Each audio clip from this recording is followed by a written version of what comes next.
As the summer sun began to rise, Melissa Thompson was checking her daughter's medications.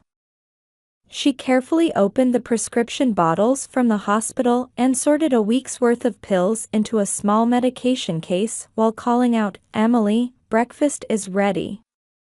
On the kitchen counter, Emily's favorite blueberry pancakes were laid out. Melissa always tried to make weekend breakfasts extra special. A response echoed from upstairs, and soon after, 12-year-old Emily slowly made her way down the stairs. Behind her, 8-year-old Sophia bounded down energetically. Emily's color looked good, and her condition had been stable these past few weeks. "Sophia, no running on the stairs," Melissa gently admonished. For the past 3 years since losing her husband, she had been raising her 2 daughters alone. Working as a sales director at Sunbelt Insurance while managing Emily's rare disease treatment kept her constantly on the move. Still, seeing her daughter's smiles made every hardship worthwhile. It was their usual morning scene. Emily carefully cut her pancakes while Sophia asked, "Can I play with Jessica after school today?"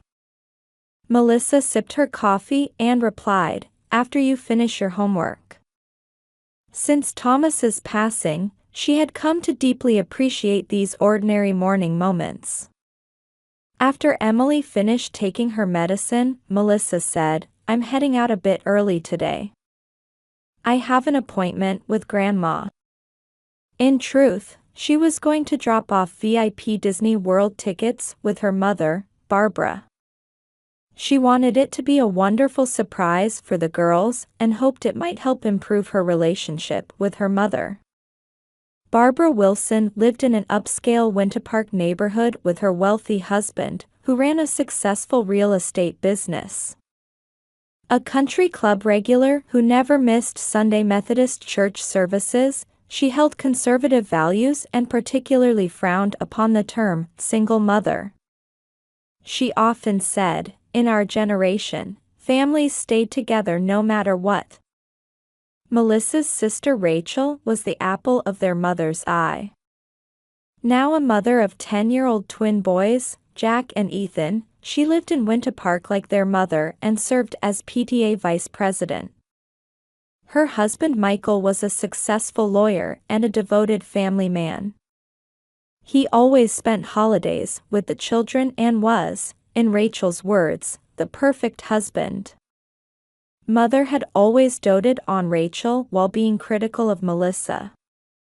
"Being a single mother looks terrible," she would say, or, "Aren't you being too lax with your parenting?" Such comments were often followed by financial assistance directed solely to Rachel's family. Even at Christmas, while Rachel's family received mountains of expensive presents, Melissa's daughters were given modest cards with the explanation, "This should be enough." Recently, though, Emily's condition had stabilized temporarily, and her doctor had given the green light for travel, saying, "It's possible now." Thanks to years of treatment, she was responding well to new medication and could lead an almost normal daily life.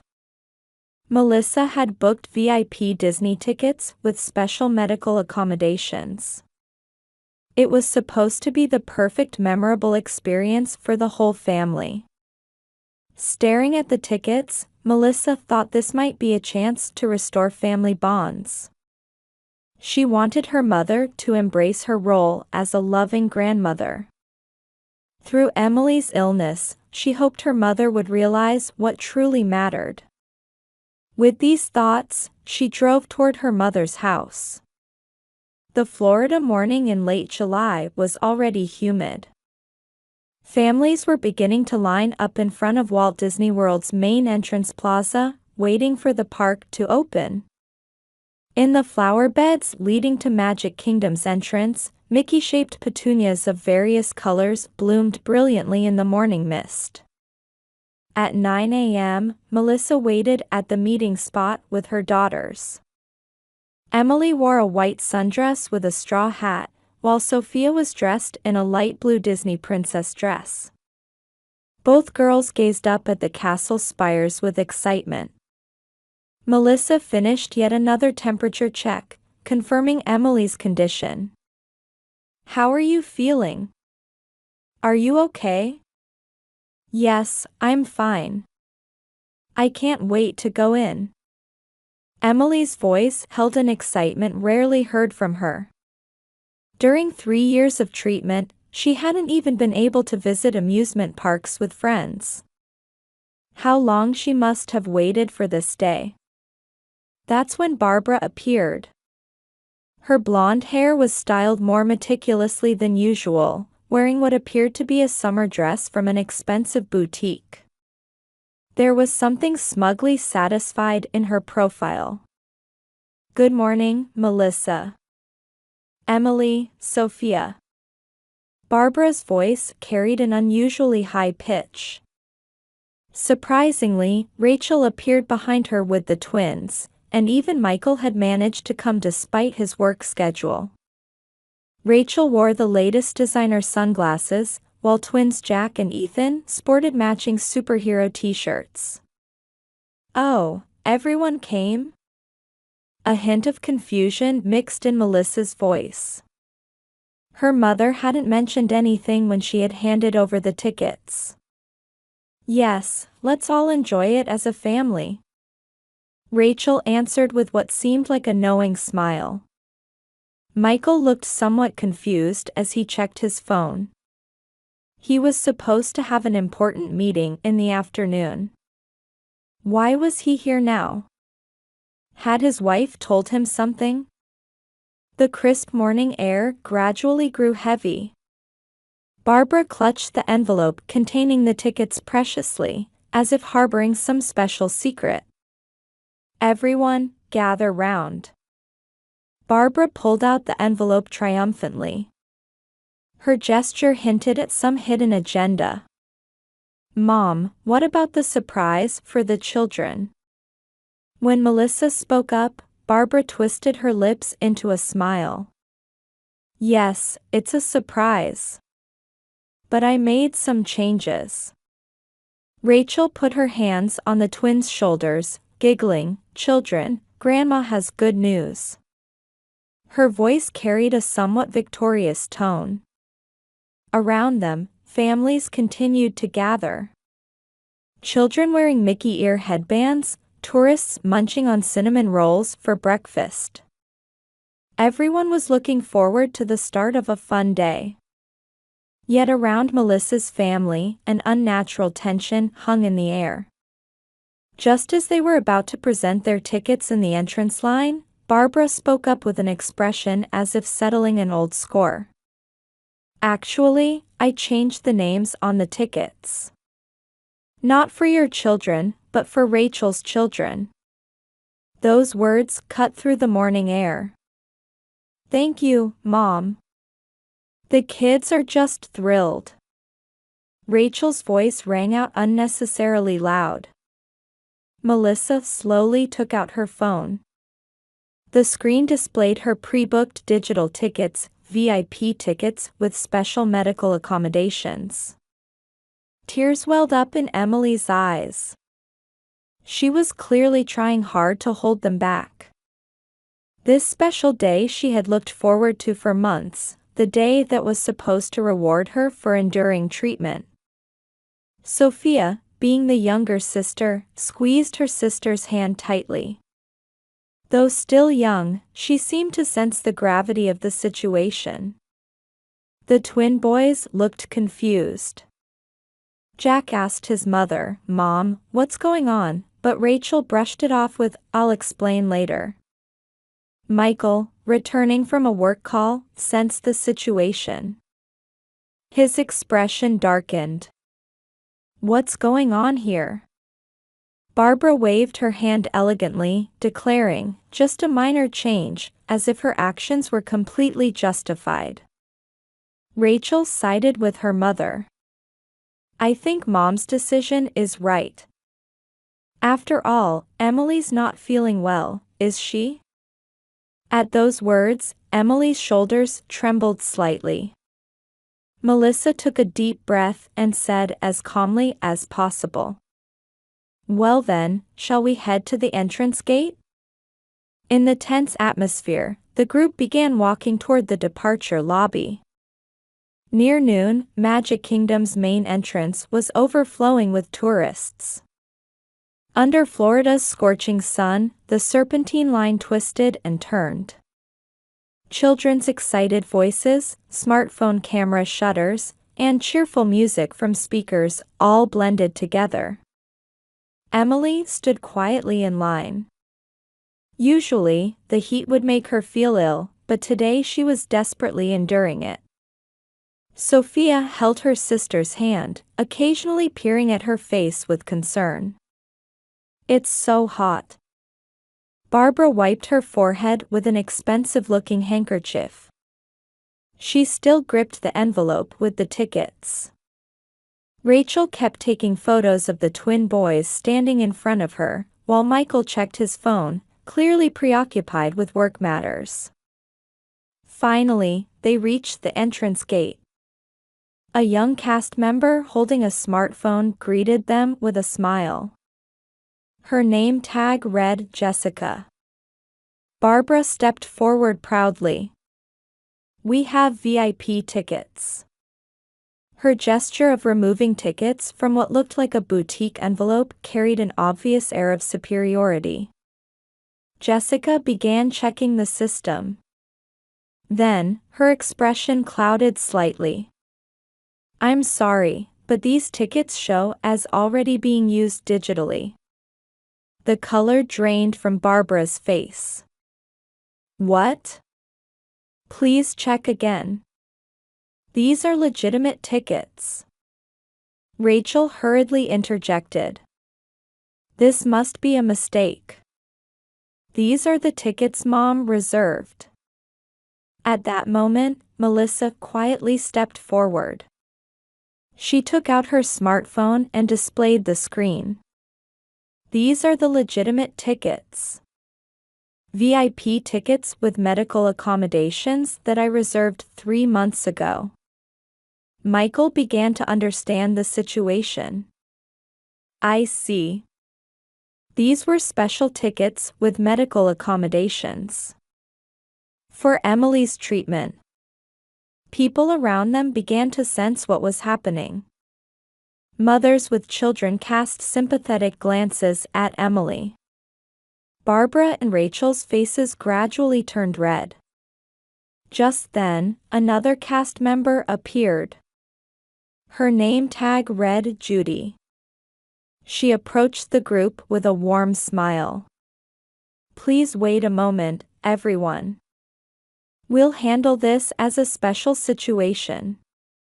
Judy's voice carried the assured composure of years of experience as a cast member. The group was led to a back room. In the air-conditioned room, Judy carefully assessed the situation. Melissa began explaining. "My daughter Emily has been undergoing treatment for a rare disease for 3 years. Finally, her condition stabilized, and her doctor gave permission for travel." While showing the diagnosis and treatment progress saved on her phone, Melissa continued. "These VIP tickets include special medical accommodations, priority access to first aid stations, standby medical staff, wheelchair-accessible FastPass, and even emergency transport services if needed." Judy listened intently, nodding deeply. She occasionally checked information on her dedicated tablet and took notes. "By trying to change the reservation, your mother and sister almost prevented Emily from receiving necessary medical services." Judy's voice was gentle, but her words carried weight. Barbara and Rachel's expressions froze. Michael looked at his wife and mother-in-law sternly. The twin boys, seeming to grasp the seriousness of the situation, moved closer to Emily. "Grandma, why did you change Emily's tickets without asking?" Ethan's innocent question cut through the heavy atmosphere. Judy checked her tablet again and offered a warm smile. Don't worry. We'll handle this specially according to Disney's guest service recovery policy. She efficiently began arranging additional tickets. In another backroom, coordination with the medical response team had already begun. Our wish is for all children to create wonderful memories. I sincerely hope we can deliver special magic to everyone today. At Judy's words, the room's atmosphere gradually softened. Regret appeared in Barbara's eyes for the first time. Rachel cast apologetic glances at her nieces. Thank you so much, Michael said with sincere gratitude. His voice seemed to carry hope for the family's future. In a corner of the room, Emily and Sophia had started talking with the twins. The children's innocent laughter would eventually begin to melt the walls between the adults. The warm air conditioning breeze announced the start of a new day. Outside the window, Cinderella Castle sparkled in the morning light, as if watching over the beginning of this family's new chapter. The special reception room in Magic Kingdom's back room was a quiet space separated from the park's bustle. Surrounded by walls adorned with Walt Disney's photos and early Mickey Mouse sketches, the group sat at a round table. The comfortable air conditioning gently eased the tense atmosphere. Judy distributed lemonade to everyone and discreetly stepped out. With 40 years of experience as a cast member, she knew this moment would be crucial for the family. A moment of silence followed. The children were in another room, enjoying Disney character coloring books with a dedicated cast member. Their laughter faintly filtered through. Let me speak, Melissa quietly began. Since Thomas passed away, every day has been a battle. Her voice trembled slightly, as if holding back deep emotions. Working as an insurance company's sales director while managing Emily's treatment. Going back and forth between hospitals and work all day. Sometimes calling ambulances in the middle of the night for fevers. But during those times, Melissa took a deep breath and looked at her mother. Mom, you always said things like being a single mother looks bad, or if you tried harder, you could find a better treatment center. Always just those kinds of words. Barbara's hands trembled slightly on the table. What I wanted wasn't just advice. I wanted your love, Mom.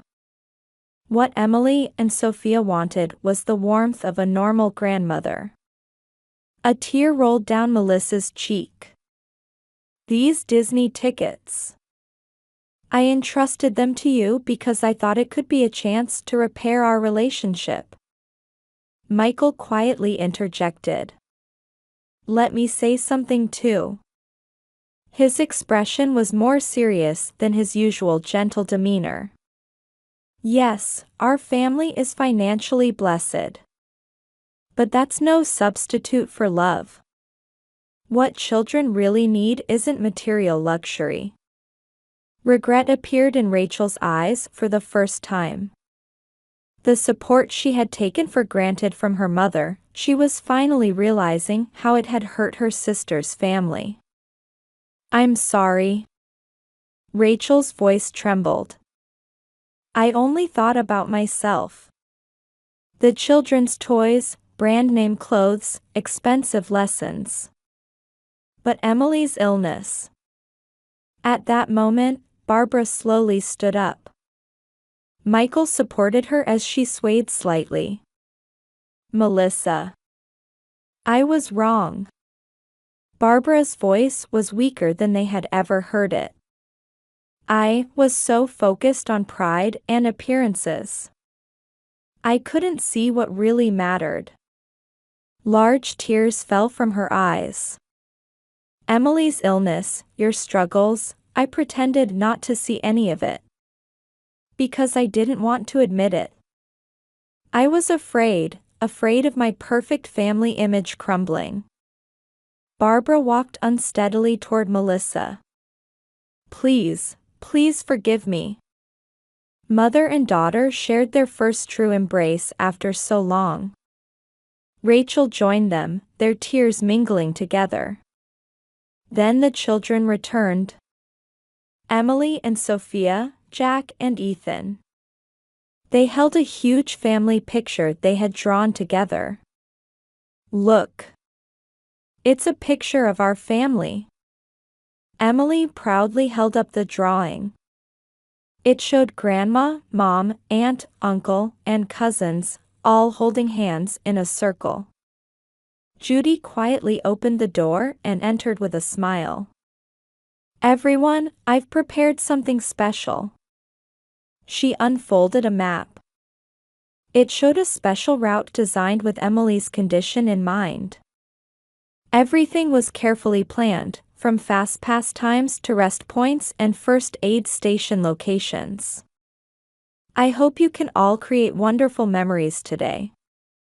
At Judy's words, the room filled with warmth.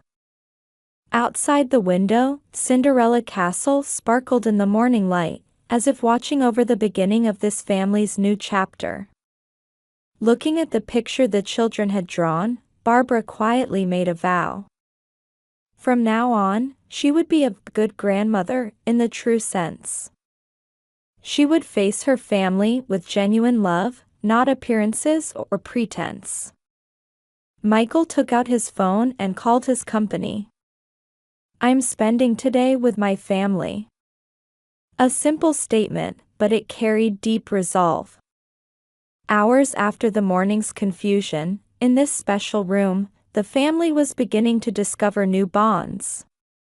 In Orlando Children's Hospital's waiting room, soft autumn sunlight streamed through the windows, gently illuminating children's drawings on the walls. Emily returned from her examination to the waiting room. Her expression showed unprecedented brightness. Emily, how did it go? Melissa sat close to her daughter. Emily nodded with a smile. The doctor said I'm doing much better.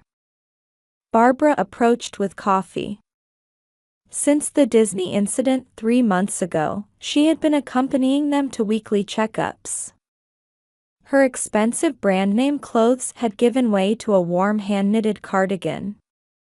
Oh, that's wonderful. Barbara gently stroked her granddaughter's head. Her gesture showed no trace of her former affected manner. In one corner of the waiting room, Rachel was talking with a girl in a wheelchair. Since the Disney incident, she had started volunteering to support children with disabilities. Every Tuesday and Thursday, she would visit the hospital between work hours, making it her routine to play with children in the waiting room. Emily. Look what we made. Twins Jack and Ethan ran up with their drawings. Drawing with the hospital children had become their joy. Wow, that's so good. Sophia joined in, and the children became impromptu art teachers in a corner of the waiting room. Things have really changed. Melissa murmured. Her eyes held a warm light as she looked at her mother. Barbara heaved a deep sigh. That day, watching Judy's response, I realized something. The importance of showing kindness to others. That there are things more important than appearances and what others think. She glanced toward the nurse talking with the hospital's volunteer coordinator. I'm starting volunteer work here next week. Tears welled up in Melissa's eyes. I've learned in these 3 months. True love isn't about money or social status. Emily's smile, Sophia's kindness, and your strength. That's where my pride should have been. Rachel joined them, and the 3 embraced. Other patient families watched with warm gazes. Oh, a message from Michael. Rachel checked her smartphone. He says the Christmas vacation reservations are confirmed. The whole family was planning to visit a ski resort in Colorado for Christmas. They had chosen a low-altitude resort considering Emily's condition and had already coordinated with medical facilities. Emily, aren't you excited about skiing? Barbara smiled at her granddaughter. Yes. The doctor said it's okay. But you know what? I'm more excited about drinking hot chocolate together with everyone. The adults couldn't help but smile at Emily's innocent response. Just then, the waiting room door opened, and a familiar face appeared. It was Judy. After retiring, she too had started volunteering at the hospital. The children ran to her. Judy gently embraced each one. I have special news today. Judy took out an envelope. It was an invitation to the hospital's charity event. We're planning a special show for the Christmas season. Of course, we'd love to have all of you participate. Barbara and Rachel immediately showed their support. Both had already become actively involved in various hospital activities. Melissa also volunteered to handle fundraising, putting her work experience to use. I think we'll make a wonderful team. Everyone nodded at Judy's words. Outside the window, Orlando's cityscape gleamed in the autumn sunlight. On the waiting room wall hung the new family picture Emily and the others had drawn.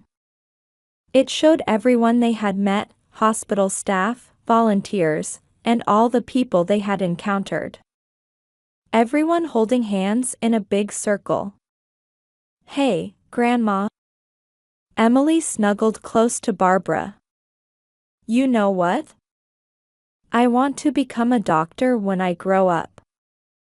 I want to help sick children. Barbara gently embraced her granddaughter. You can definitely do it. Melissa quietly watched the scene.